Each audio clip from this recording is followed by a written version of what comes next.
kar ka wuce ba tare da ka saurari wannan bayanai ba. Shin kuna ɗaya daga cikin waɗanda ke dakon ganin sabon kuɗi na ƙungiyar AES? Kuna ganin hotuna a Facebook kuna murna? Dakata, bari mu fada wa kanmu gaskiya don mu san inda aka sa gaba.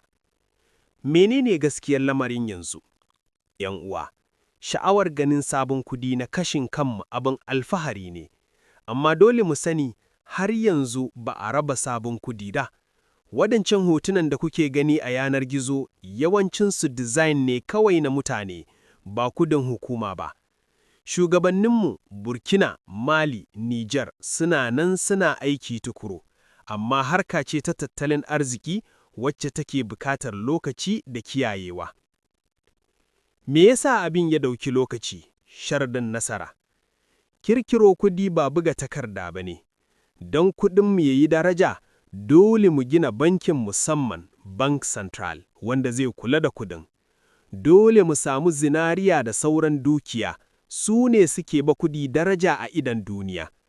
Dole mu daidaita tattalin arzikinmu ya zama duk kasashen uku AES suna tafiya a sahun hudu. Idan aka yi gagawar fitar da kuɗi ba tare da an kammala waɗannan sharaɗan ba, to kuɗin zai iya rasa daraja kuma komai zai iya tsada a kasuwa. Hakuri da juriya, makamanmu na yanzu. Babu abin da yake da dabi da yake zuwa da sauki. Yancin tattalin arziki ya fi yancin siyasa wahala, don haka, kar mu kosa, gagawa tana iya kai mu ga kuskure. Mu yi aiki tukuru, kuɗi yana da daraja ne idan ƙasar da take amfani da shi tana noma, tana masana'antu, kuma tana sai da kaya. Mu kasance masu juriya, takunki da matsalolin canji za su iya zuwa, amma idan muna da juriya za mu tsallake.